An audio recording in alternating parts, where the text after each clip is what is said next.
Quero saudar os irmãos então com a graça, a paz, a bondade do nosso Deus. E quando a gente é gravado é complicado, né? Fica meio perigoso esse negócio. Mas sem muita delonga, eu quero convidar os irmãos a abrirmos a palavra de Deus em Filemão, então, versículo 4 a verso 7.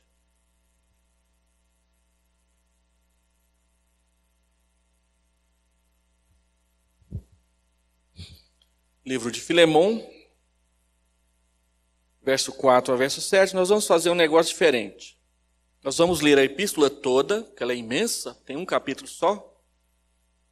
E aí você já vai poder dizer que leu um livro da Bíblia inteiro esse ano, se não leu nenhum. Tá bom?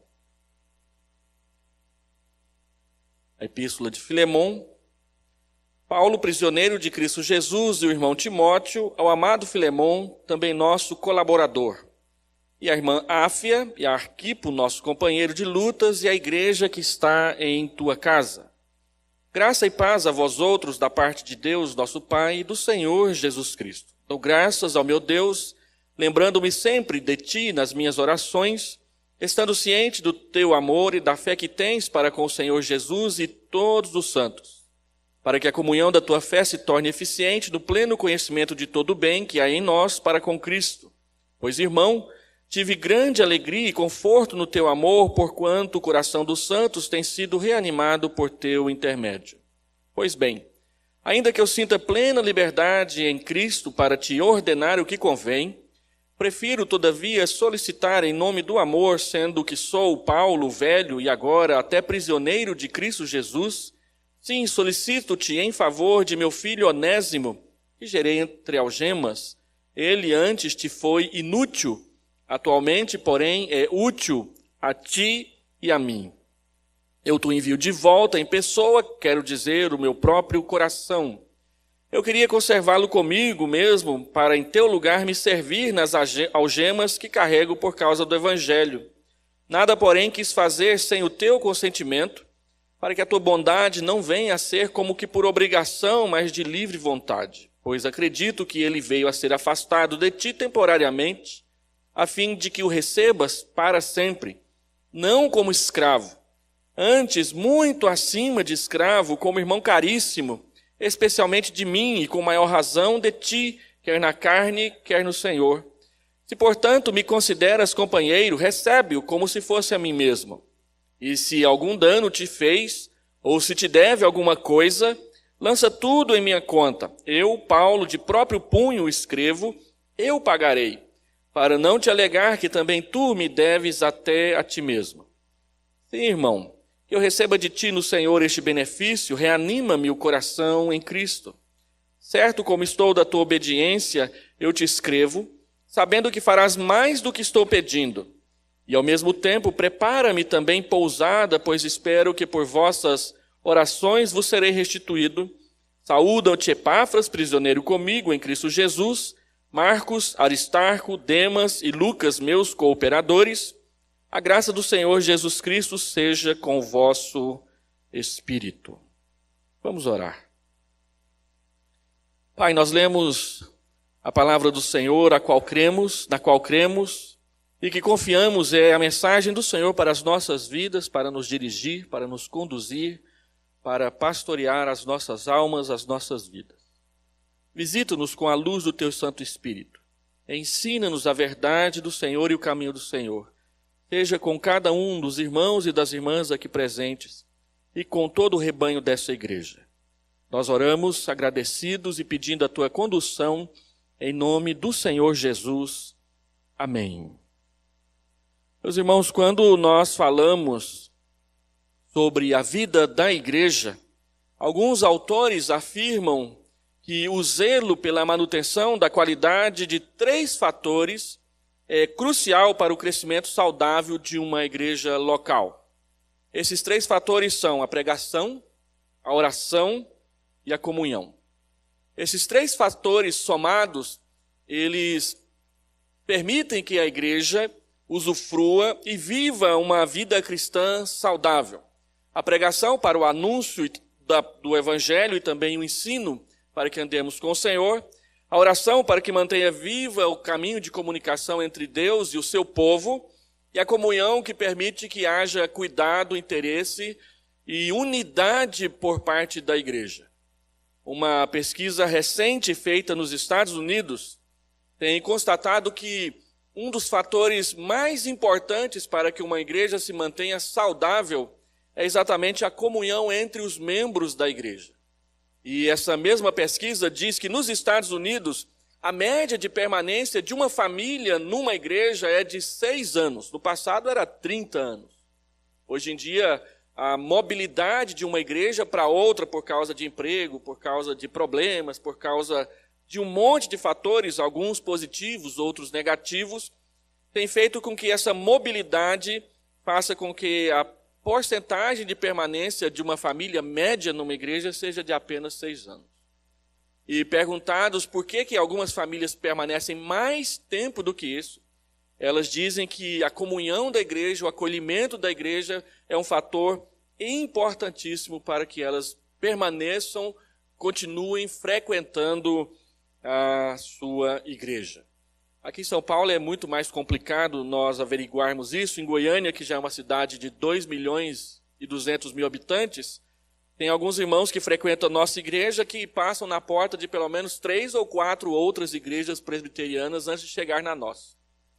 E eu me lembro de um sermão do reverendo Jeremias Pereira, lá da 8ª de Belo Horizonte, quando algumas pessoas questionaram o fato de que em Belo Horizonte muitas pessoas moravam na periferia, mas frequentavam a 8ª igreja, e então pediram para que o pastor as aconselhasse a procurar uma igreja mais perto. Ele disse, de jeito nenhum que eu vou fazer isso, a igreja boa é a nossa. Se eu que sou o pastor da igreja acho que a nossa igreja não é a boa, quem que vai achar? Então, se algumas pessoas preferem atravessar a cidade inteira para vir ter comunhão e ouvir a palavra com a gente, nós temos é que agradecer a Deus por isso. É claro que se por vontade própria elas decidirem ir para uma igreja mais próxima, nós daremos todo o apoio, porque são igrejas co-irmãs. Mas se elas preferem estar conosco, não somos nós que vamos causar empecilhos e dificuldades para que elas estejam junto com a gente. A comunhão é um elemento importantíssimo para a saúde de uma igreja. Agora, uma frase interessante e até mesmo preocupante de Dietrich Bonhoeffer, naquele livro Vida em Comunhão, que ele escreveu lá na década de 1940, ele diz assim, somente a comunhão que passa pela grande desilusão com seus aspectos desagradáveis e maus, começa a ser o que deve ser diante de Deus. A comunhão que é útil, que é eficaz, que é eficiente, é aquela que, mesmo enfrentando desilusão e enfrentando dificuldades, é aquela que sabe se manter e continuar oferecendo cuidado, apoio, a presença e a união do corpo de Cristo para as pessoas. Tem uma pessoa que não atravessou pela desilusão com a comunhão da sua igreja local, aprendeu ainda a praticar uma comunhão que seja de fato eficiente para com os membros da sua própria igreja. Porque somente uma pessoa que enfrentou a desilusão vai entender que o amor de Deus ele funciona na maioria das vezes apesar de nós e não por causa de nós. E é quando nós enfrentamos a desilusão sem que ela nos destrua na nossa fé e no nosso interesse uns para com os outros, é que nós podemos então praticar este amor ou começar a praticar este amor que Cristo praticou conosco na sua vida e na sua cruz e depois na ressurreição.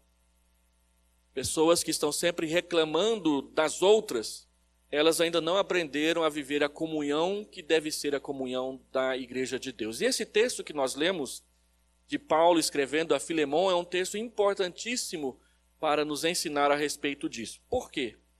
Porque quem conhece a história de Filemon sabe que, e nós só conhecemos por causa dessa epístola, ele era um homem que provavelmente tinha posses e tinha escravos. E um desses escravos, ele conheceu o evangelho através do apóstolo Paulo, ele tinha escravos. Um desses escravos se chamava Onésimo, fugiu de Filemon e não sei por que cargas d'água, foi aparecer lá onde o apóstolo Paulo estava. Se Paulo estava preso em Roma, ele andou mais de 1.000 quilômetros para poder chegar onde Paulo estava. E Paulo pregou o evangelho e ele então conheceu a Cristo. Paulo remete de volta ao seu dono, o seu patrão, com essa carta escrita pedindo para que Filemon mude a forma de se relacionar com aquele homem que antes era seu escravo. É importante nós lembrarmos que, se você procurar na Bíblia e na história da igreja, você não verá a igreja se opondo abertamente contra a escravidão. Você verá a escravidão morrendo aos poucos, à medida em que a igreja vai crescendo no número de convertidos dentro do Império Romano.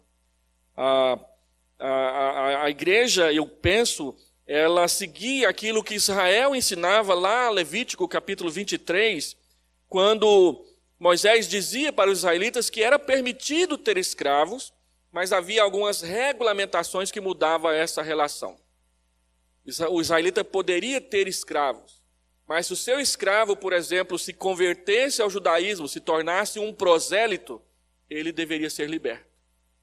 E de forma alguma, um israelita poderia escravizar outro israelita. Pelo contrário, quando um israelita empobrecesse e se vendesse como escravo, a sua família deveria procurar os meios para pagar a sua alforria e trazer o membro da família de volta para a liberdade. Eu penso que o raciocínio de Paulo, como um judeu convertido para o cristianismo, foi exatamente esse. A igreja não questiona abertamente a escravidão, mas todos aqueles que vão conhecendo o evangelho vão sendo libertos do pecado e libertos também da escravidão por aqueles que mantinham escravos dentro do seu rol familiar. O que é que Paulo então está fazendo aqui? Ele está enviando Onésimo para Filemon e pedindo que Filemon alforrie Onésimo dessa situação de escravidão, porque a sua relação mudou de uma relação de um escravo com um dono para a relação de um irmão com outro irmão. A grande pergunta que Filemon responde para nós, Paulo responde na carta de Filemon para nós, é a seguinte: qual o sentido de eu perdoar o meu escravo e depois mandá-lo para o trabalho escravo outra vez? Não faz sentido algum isso. Naquela época, quem tivesse o seu escravo fugido e uma outra pessoa o acolhesse, era direito do dono do escravo fugido entrar na justiça, no direito romano, contra essa pessoa. Se Paulo não dissesse a Filemon que Onésimo estivesse com ele, Filemon poderia, pelo direito romano, abrir um processo contra Paulo, e quando Onésimo fosse devolvido, ele poderia simplesmente mandar matar o seu escravo por causa dos prejuízos e do contratempo que lhe causou. Esse era o direito romano.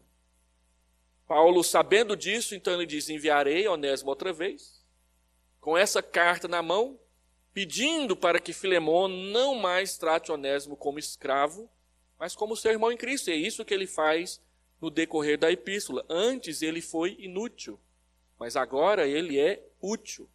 Ele foi separado temporariamente para que você o tivesse novamente para sempre, permanentemente. Não mais como escravo, mas como irmão caríssimo, muito acima de escravo. Se o evangelho, quando alcança uma pessoa, muda a relação dela com outras pessoas, por que nós que fomos alcançados pelo evangelho vamos manter as pessoas nas mesmas relações antigas de escravidão, de opressão, de exploração de um ser humano por outro ser humano? Foi por aplicar essa ideia cristã que em menos de 300 anos depois a escravidão no Império Romano estava ruindo aos pedaços. Quantos mais cristãos apareciam, menos sustentação o sistema da escravidão tinha para se manter funcionando naquela região. Então nós estamos diante de um dos pedidos de alforria mais antigos da história do mundo, por causa da mudança que o evangelho produz. Como que essa ideologia nova, essa cosmovisão, esse jeito de enxergar o mundo vai funcionar nas nossas relações com as pessoas? Paulo chama isso de comunhão eficiente. E nesses versículos 4 até versículo 7, ele ensina para nós como é que funciona essa comunhão eficiente que muda as relações das pessoas, em que elas não mais se veem uma como dona da outra, uma como explorada pela outra, mas como iguais na presença do mesmo Deus que perdoa os pecados e liberta as pessoas. Então ele diz, verso 4, dou graças ao meu Deus, lembrando-me sempre de ti nas minhas orações, estando ciente do teu amor e da fé que tens para com o Senhor Jesus e todos os santos, para que a comunhão da tua fé se torne eficiente no pleno conhecimento de todo o bem que há em nós para com Cristo. Pois, irmão, tive grande alegria e conforto no teu amor, porquanto o coração dos santos tem sido reanimado por teu intermédio. Há 3 ensinos básicos aqui sobre a comunhão eficiente que nós precisamos guardar e praticar uns com os outros. Primeiro, a comunhão eficiente ela começa com a oração. Paulo ora em favor de Filemon para que ele possa receber Onésimo e dê o tratamento adequado a um cristão convertido e não a um escravo recuperado para a sua fazenda, os seus afazeres, a sua casa. Nós não sabemos exatamente qual era a riqueza que Filemon tinha. O fato é que ele tinha escravos e quem tinha escravos tinha pelo menos um pouco de posse e coisas para administrar.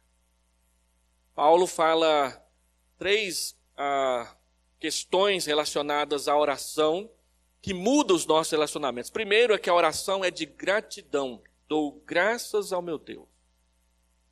Paulo ora por Filemon, não por causa de um coração endurecido e coisas que tais, mas ele ora lembrando as coisas boas que eles viveram juntos e agradecendo a Deus por causa dessas. Eu dou graças a Deus, lembrando-me sempre de ti nas minhas orações.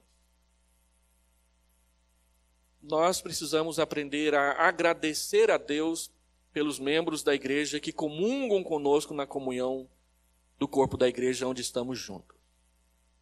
Quando nós aprendemos a agradecer a Deus uns pelos outros, a gente briga menos. A gente fala menos mal uns dos outros e de jeito nenhum que a gente faz fofoca da vida uns dos outros.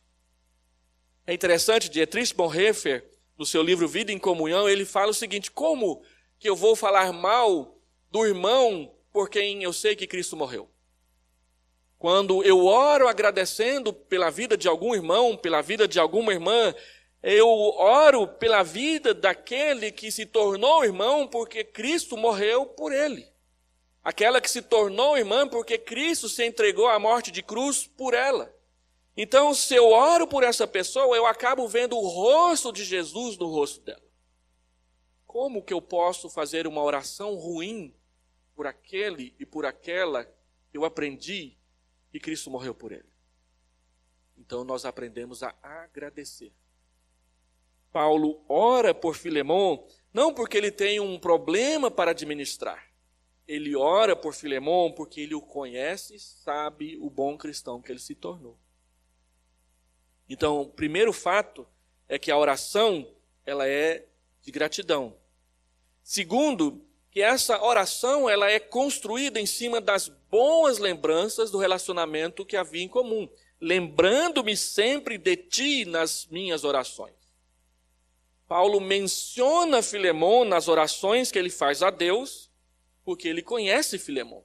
Ele sabe quem é Filemon. Ele tem amizade com Filemon. Então, porque ele lembra desse irmão que é seu amigo, ele se anima a orar por ele e a agradecer pela vida dele, porque ele está ciente da vida desse irmão. Versículo 5, estando ciente do teu amor e da fé que tens para com o Senhor Jesus Cristo. Paulo ora baseado no conhecimento que ele tem de Filemon. Ele não é um estranho para Filemon. Lá em Goiás, nossa igreja participa do sustento de um missionário que hoje está no Líbano, querendo ser pastor na Síria. É o reverendo Jorge Neves, que é um dos missionários da APMT naquela região. Já tem mais de 10 anos que ele está lá, já tem 8 anos, na verdade, que ele está lá no Líbano, aguardando o fim da guerra da Síria para ele poder pastorear uma igreja na Síria. Na Síria, reverendo Marcos Agripino nos informou várias vezes, existem 25 igrejas presbiterianas com templo, com móveis, com casa pastoral mobiliada, mas não tem pastor, por causa da perseguição muçulmana contra os cristãos naquela região. E agora, por conta da guerra ali da Síria, ficou praticamente impossível colocar um pastor naquela região. O Jorge, há 10 anos atrás, quando ele ouviu essa notícia, Deus trabalhou no seu coração, ele e sua família foram para lá, e eles estão lá há 8 anos servindo voluntariamente num asilo hospital de idosos, preparando-se e aguardando a oportunidade de pastorear na Síria. Quando a nossa igreja se comprometeu com o reverendo Jorge, a nossa igreja tinha 90 membros. Estava entrando na preparação para a sua organização, que aconteceu há 8 anos atrás. Mas de 8 anos para cá, a nossa igreja cresceu de 90 membros para 250 membros. Então a primeira geração da igreja conheceu o reverendo Jorge, nós o levamos lá, ele expôs o projeto dele, nós nos comprometemos financeiramente com ele, e desde então a nossa igreja tem sido uma das igrejas parceiras do trabalho missionário, preparatório e de espera dele para entrar na Síria. A igreja cresceu e na PMT os missionários fazem contratos de 3 anos e de 5 anos. Então, de 3 em 3 anos, o reverendo Jorge volta ao Brasil e ele nos visita lá no Jardim Goiás da nossa igreja. Mas quando ele foi, a igreja tinha 90, quando ele voltou, a igreja já tinha quase 200, em 3 anos. A igreja cresceu muito. E a gente percebeu que somente os membros da primeira geração é que ofertavam financeiramente para o sustento do reverendo Jorge. Os irmãos que vieram para a igreja depois não viam razão de se comprometer com isso. Até que o reverendo Jorge voltou, passou uns dias com a gente, pregou na igreja outra vez, então a igreja o reconheceu.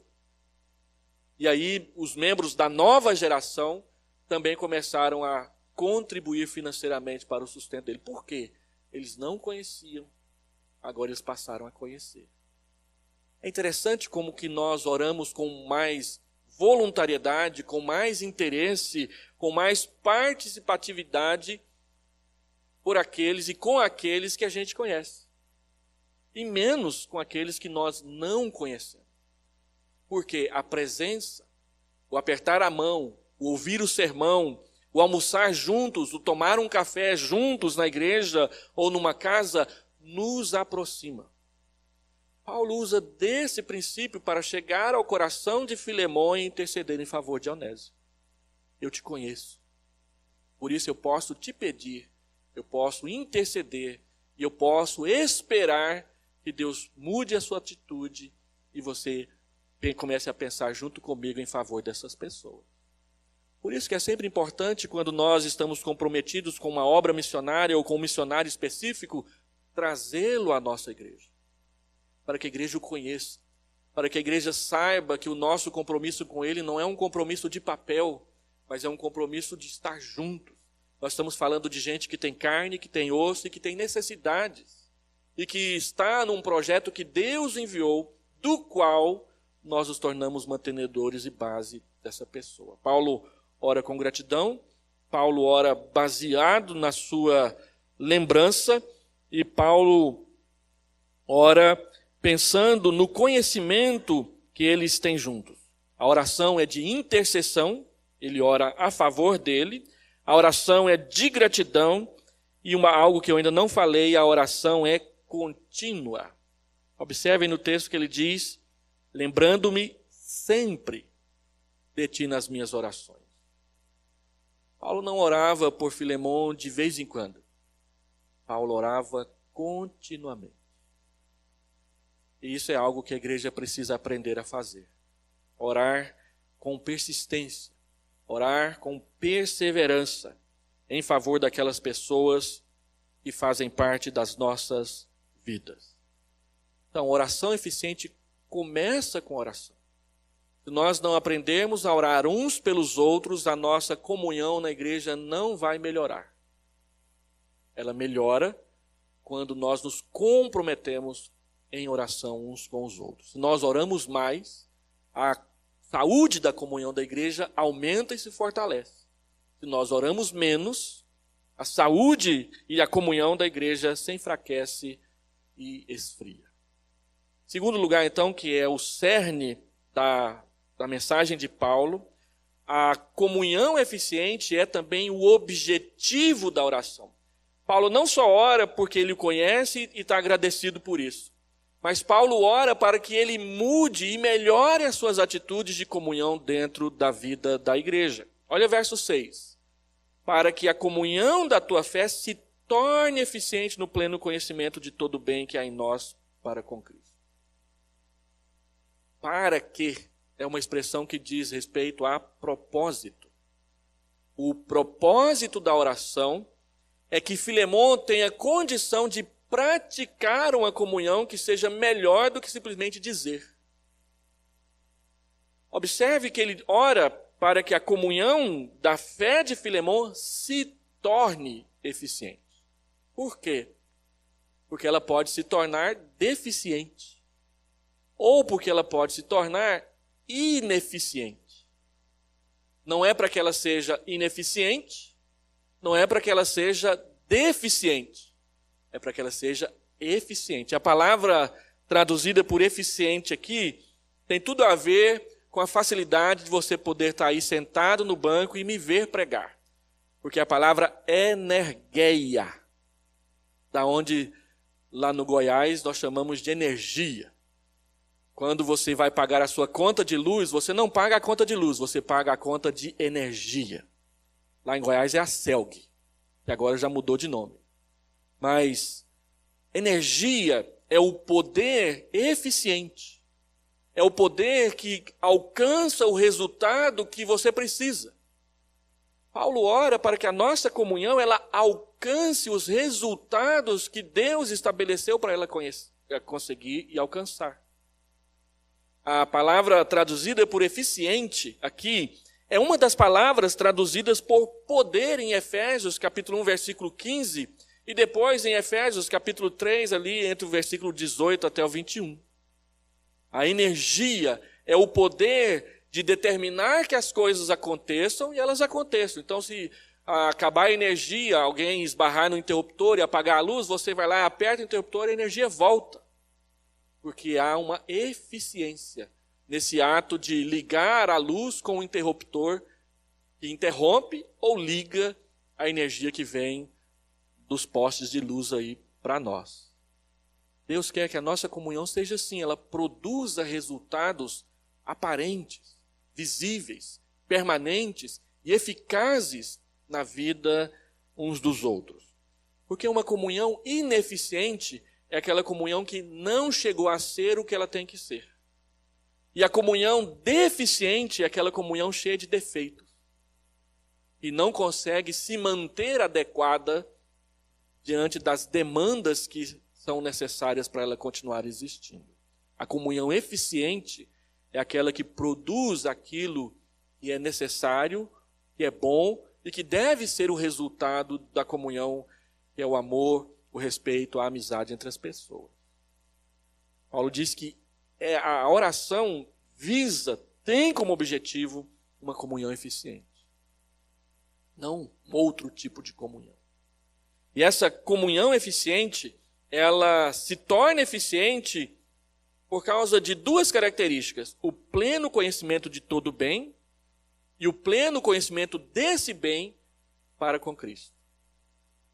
Quando conhecemos Cristo, quando conhecemos o bem que Cristo pode fazer através de nós. Paulo fala desse poder eficiente em Efésios 1 para conhecer a Deus. Depois ele fala em Efésios 3 para conhecer a profundidade do amor de Deus, a largura do amor de Deus, a extensão do amor de Deus por meio de Cristo. E aqui ele fala para conhecermos o potencial de serviço que a igreja pode oferecer de uns para com os outros no meio da unidade da igreja. Paulo continua. A comunhão eficiente começa com a oração, ela deve ser o objetivo da oração, mas o resultado, ele é triplo. Ele produz a contentamento e conforto espiritual, versículo 7, pois, irmão, tive grande alegria e conforto no teu amor, porquanto o coração dos santos tem sido reanimado por teu intermédio. A comunhão eficiente produz alegria, a comunhão eficiente produz conforto, a comunhão eficiente produz renovação de ânimo na vida das pessoas. Uma comunhão ineficiente e uma comunhão deficiente não produzirá essas coisas. Como que eu posso saber se o tipo de comunhão que eu pratico, o tipo de amizade que eu pratico com os irmãos e com as irmãs da igreja é eficiente? É só você saber se isso está produzindo alegria, conforto e renovação de ânimo. Porque se não produzir essas coisas, se de repente a sua presença produz tristeza, produz preocupação e produz desânimo nas pessoas, é porque a sua comunhão não está sendo eficiente. Ela está sendo ou ineficiente, ou ela está sendo deficiente. Mas uma comunhão eficiente produz alegria. Não uma alegria qualquer. Paulo fala grande alegria. Você lembra do Salmo 16, o verso 3? Quanto aos santos que há na terra, são eles os notáveis, dos quais eu tenho todo o meu prazer. 100% da minha alegria. É comum nós olharmos para algumas igrejas, quando falamos do ministério com jovens, por exemplo, nós temos que fazer alguma coisa para prender os nossos jovens na igreja, pamonhada lá em Goiás, feijoada, pastelada aqui em São Paulo, deve ser isso, né? Porque o pastel é famoso aqui em São Paulo. Amanhã eu devo ir lá no mercado municipal experimentar o famoso pastel de São Paulo. Mas nós colocamos a ênfase nas coisas que fazemos para segurar as pessoas. A Bíblia coloca a ênfase em nós mesmos. Quanto aos santos, os que estão na terra, não os que estão no céu. Eles são os notáveis. Eles são os notáveis, dos quais eu tenho todo o meu prazer. Davi está dizendo que a comunhão da igreja pode sim suprir e satisfazer todos os meus anseios de alegria. Por quê e quando? Porque é a alegria que vem de Deus. E quando? Quando Deus for o meu maior valor. John Piper ficou famoso aqui no Brasil por causa do lançamento de um livro dele chamado Alegrem-se os Povos. Esse livro lá nos Estados Unidos foi publicado há mais de 25 anos atrás. E ele ficou famoso porque ele propôs a interpretação diferenciada com a pequena mudança de ênfase na famosa e a única pergunta do breve catecismo que a gente sabe de cor, a primeira. Qual que é a finalidade do homem? Glorificar a Deus e gozá-lo para sempre, é como nós decoramos no nosso breve catecismo. Ele propôs uma leve mudança de ênfase. Ele diz que no antigo inglês, não é simplesmente glorificar e gozar, mas é glorificar por gozar. Vamos colocar no português mais moderno. Glorificar por se satisfazer em Deus. E aí quem é o leitor do John Piper vai perceber que não tem um único livro que ele escreve que ele não toca nesse assunto da alegria em algum momento. Na maioria dos casos, até mesmo no título. Satisfação em Deus, Deus se satisfaz. Por que eu não me satisfaço em Deus? Os títulos dele é tudo desse jeito. Mas a ideia é essa, e eu estava lendo James Parker semana passada, ele disse que foi exatamente isso que fez com que o mundo evangélico respeitasse John Piper. Porque ele mostrou que não é simplesmente glorificar a Deus e, em consequência disso, ter prazer em Deus. Mas é glorificar a Deus exatamente porque conhecer a Deus nos satisfaz. E é isso que nós temos que pregar para os nossos jovens, e é isso que nós temos que nos convencer de que Deus está fazendo com a gente. Lembra do Salmo 37? Agrada-te do Senhor, e Ele satisfará os desejos do teu coração. E nós vivemos interpretando esse versículo errado. Nós sempre dizemos, agrade ao Senhor, e Ele te satisfará. Mas o texto não está falando para agradar a Deus. O texto está falando para agradar-se de Deus, de quem Deus é. De quem é Deus para nós? Ele é o Senhor. Lembra do Salmo 16? Diga ao Senhor, tu és o meu Senhor, outro bem não possuo, senão a ti somente. Deus é a fonte da nossa alegria. Quando Deus é a fonte da nossa alegria, nós nos tornamos instrumentos de alegria para a vida dos outros. Então eu recebo na igreja que eu pastorei uma senhora que veio da alta sociedade, ela tinha uma vida miserável, e aí ela conheceu uma senhora lá da nossa igreja, essa senhora pregou o evangelho para ela e ela entregou sua vida para Cristo. Quando isso aconteceu, eu não era o pastor da igreja, eu vinha ser o pastor depois. E aí ela já estava produzindo seus primeiros frutos de uma mulher convertida a Cristo da alta sociedade lá da cidade.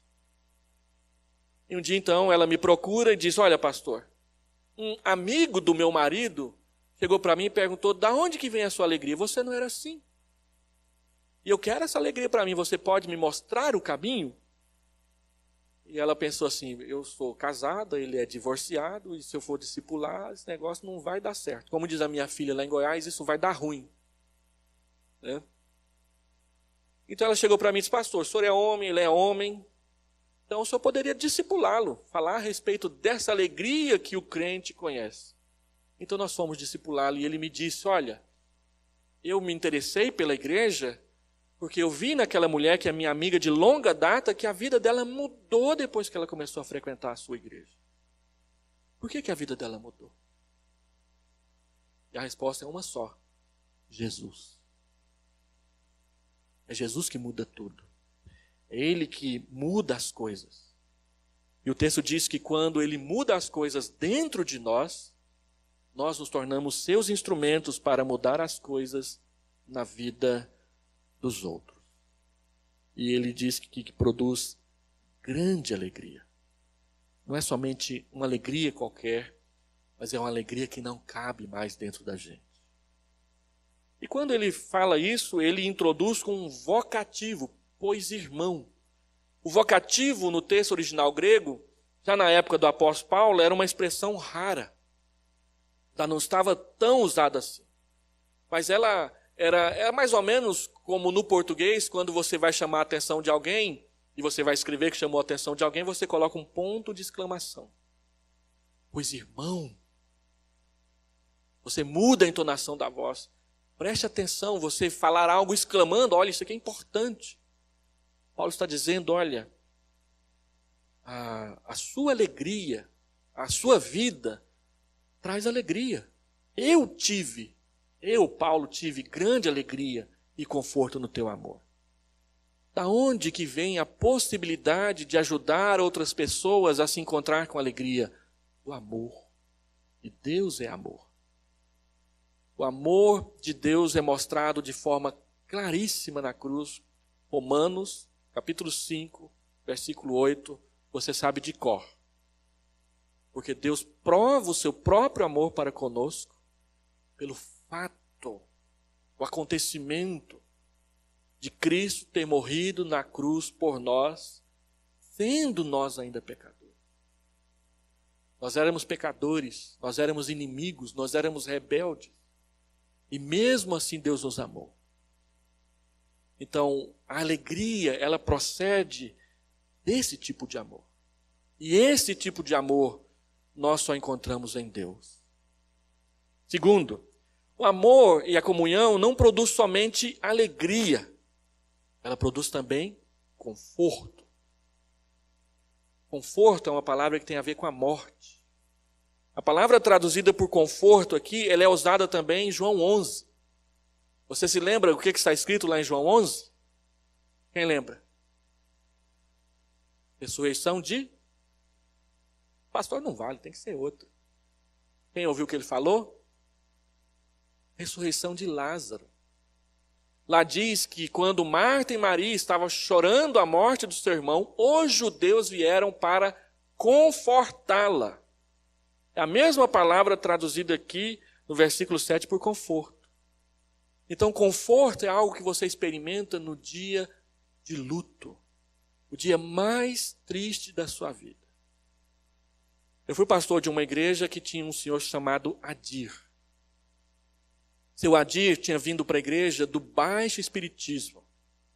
ele era um dos líderes do centro espírita, do baixo espiritismo, não do kardecismo, do baixo espiritismo. Ele era um homem rico na cidade e ele conduzia as sessões do baixo espiritismo da cidade. Caio Fábio andou por lá, converteu a matriarca de uma família. Essa família era muito amiga dessa senhora, ela pregou o evangelho para eles e eles vieram para a igreja. E se tornaram pessoas importantes na igreja. Fidelidade, compromisso, testemunho e trabalho. Trabalhavam para os espíritos, passaram a trabalhar para Jesus. E eu tive o privilégio de ser pastor do casal. E ele morreu no meu pastorado. Teve um ataque cardíaco. Às 6:30 da manhã, a esposa acordou, o marido estava desfalecido. Ela ligou para mim e disse: pastor, meu marido acabou de falecer. Eu preciso do senhor aqui na minha casa agora. E nós fomos lá dar assistência. Como ele era muito respeitado na cidade, nosso templo lá nessa cidade era igualzinho a esse aqui. Até aqui a redoma de trás é igual. Só que menor. Nunca vi tanta gente, a cidade inteira, a cidade tinha uns 30 mil habitantes naquela época. O dia todo, a igreja cheia, o dia todo as pessoas vindo lá das últimas homenagens ao seu Adir. E nós fizemos o culto fúnebre. Uma coisa belíssima. 15 dias depois, a senhora, sua esposa, viúva, veio à igreja e me pediu a palavra na escola dominical. Pastor, deixa eu falar à igreja. O presbiteriano tem dificuldade com isso, mas nós deixamos. E ela foi à frente. E ela disse algo parecido com o que eu vou dizer agora. Ela disse assim: meus irmãos, há 15 dias atrás eu vivi o dia mais triste da minha vida, meu marido morreu. Ele foi velado aqui na igreja. E vocês vieram viver esse momento comigo. Eu me lembro do rosto de cada um, do rosto de cada uma que veio me abraçar. Muito obrigado, porque no dia mais triste da minha vida, a igreja estava comigo. Não podia ter ouvido algo melhor. No dia mais triste da minha vida, a igreja estava comigo. Grande alegria e conforto. Alegrem-se com os que se alegram. Chorem com os que choram. Nós choramos quando tem membros na igreja chorando. Nós nos alegramos quando tem membros na igreja se alegrando. Fazemos as duas coisas. E ele diz aqui no texto que as duas coisas procedem do amor. A alegria procede do amor. O consolo na hora do luto também procede do amor. Pastor, mas eu não sei o que dizer. Às vezes você não precisa dizer nada. Basta estar presente. Basta oferecer o abraço. Basta oferecer o ombro. Basta estar do seu lado. O resto é com Deus. Mas não acabou, não. Alegria, conforto, renovação de ânimo. A comunhão eficiente ajuda as pessoas que estão cansadas, as pessoas que estão desanimadas, as pessoas que estão tristes, a recobrar o ânimo. Quantas vezes na caminhada da igreja a gente se cansa? Uma crítica dita fora de hora. Uma depreciação na hora que você precisava era de apreciação. Uma palavra atravessada, dita fora de contexto e que magoou. E você desanima. Mas aí chega um irmão para o lado e diz: fica assim não. Anime-se. Deus vai te abençoar. É interessante, eu estou lendo e pregando na minha igreja em Atos, no domingo pela manhã, nas minhas oportunidades. E eu preguei recentemente em Atos 21, o próximo vai ser o 22, mas eu quero mesmo pregar no 23. Eu quero chegar no 23 antes do Natal, acho que eu chego. Em Atos 22, Paulo está perante o Sinédrio e ele fala de Jesus, da ressurreição. E os sacerdotes, os escribas, os saduceus, os fariseus, quase que esganam Paulo ali porque ele falou em ressurreição. Ressurreição de Cristo. À noite, capítulo 23, Paulo está sozinho na prisão E a palavra de Deus diz que Jesus se aproxima e fica do seu lado. E Jesus vira para Paulo e fala assim: coragem. Tudo o que você disse para eles, você vai repetir para César. Para Jesus não importa o ambiente, o contexto, a situação. Para Jesus importa se você vai ser fiel ou não vai ser fiel. Se você vai negá-lo ou se você vai testemunhá-lo. Então, apesar do sinédrio de 70 pessoas conhecedoras da Bíblia, do Antigo Testamento, desaprovarem o evangelho que Paulo estava pregando, Jesus não desaprovou. E Jesus diz para Paulo que tem horas que a única coisa que a gente precisa é de coragem. Não importa o resto. É permanecer, é ficar firme. E se Jesus fez isso pessoalmente com Paulo, ele pode fazer isso com alguém através de você. Lembra que quando Paulo queria ser membro da igreja, ninguém queria admitir, porque ele era o perseguidor, apareceu um tal de Barnabé. E Barnabé disse: eu vou te apresentar para os caras certos. Chega uma pessoa aqui na igreja, não conhece ninguém, está aí voando, você diz: vou te apresentar para as pessoas certas. E essa pessoa, 2, 3 meses depois, está integrada na vida da igreja. Por causa de uma comunhão eficiente. Uma comunhão que vê e age. Uma comunhão que traz alegria. Uma comunhão que participa da tristeza. E uma comunhão que não deixa você desanimar. Ou que você, como instrumento de Deus, não deixa o outro desanimar. Diante disso, deixa eu fazer 3 aplicações breves e rápidas. Primeira, se a igreja precisa de uma comunhão eficiente, e o texto que fala de comunhão eficiente fala de oração, então a gente tem que fazer essa ligação entre comunhão e oração. Nós oramos pela comunhão da igreja, ou nós só oramos por emprego, saúde e escola? Emprego os homens, saúde as mulheres e escola as crianças. Vai numa reunião de oração, é sempre assim: os homens pedem pelo emprego, as mulheres pedem pela saúde e as crianças pedem para tirar 10 na prova de matemática.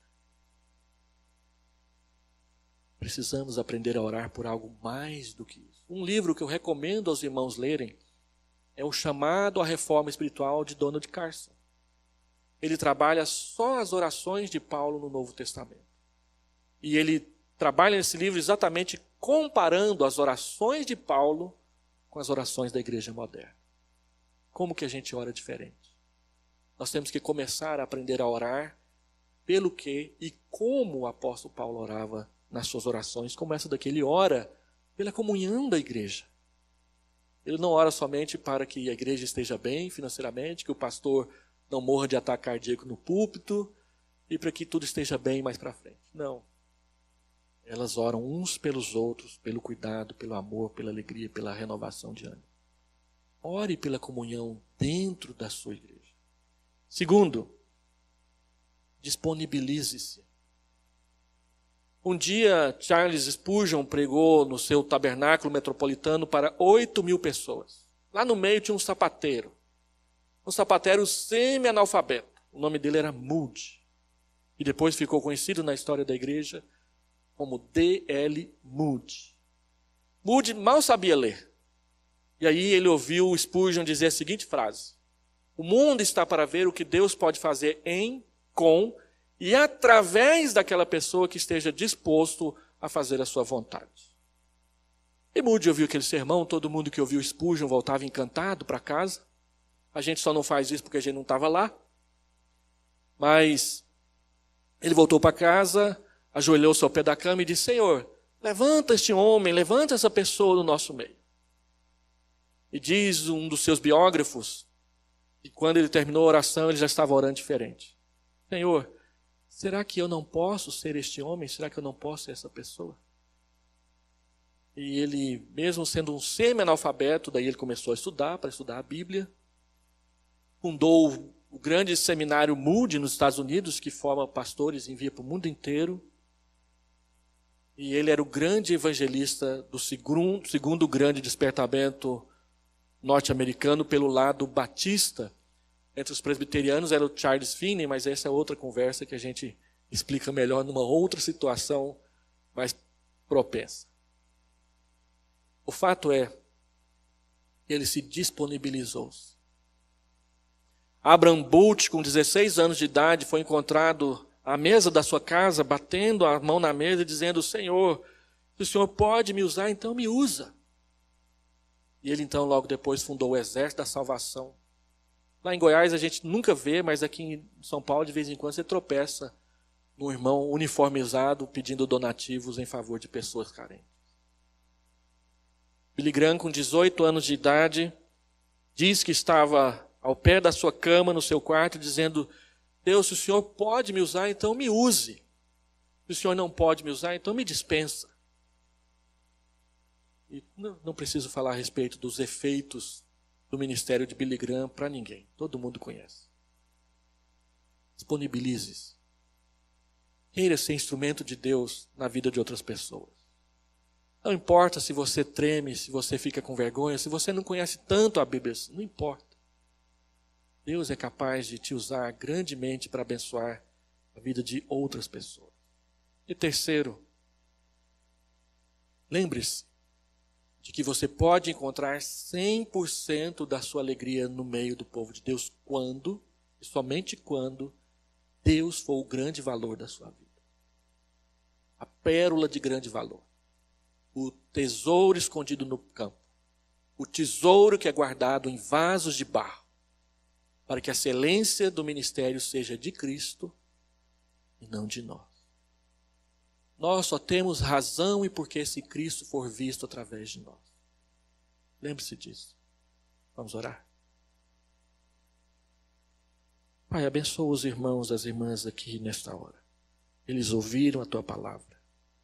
Que a Tua palavra caia profundo como semente boa na terra boa. Que ela cresça, que ela floresça, que ela frutifique a 30, a 60, a 100 por um, conforme o Teu desígnio. E que nessa noite voltemos para casa alimentados pela Tua palavra, sabendo que o Senhor tem falado conosco, que o Senhor tem nos abençoado, e que nós estamos nas Tuas mãos, e que, Senhor, se o Senhor desejar dispor de nós para qualquer atividade, o Senhor tem plena razão em fazê-lo, e nós só queremos ser instrumentos nas Tuas mãos. Abençoa o pastor dessa igreja, abençoa o seu conselho, abençoa a liderança, abençoa o Teu povo aqui, para que o Evangelho alcance mais pessoas. Oramos em nome de Jesus. Amém.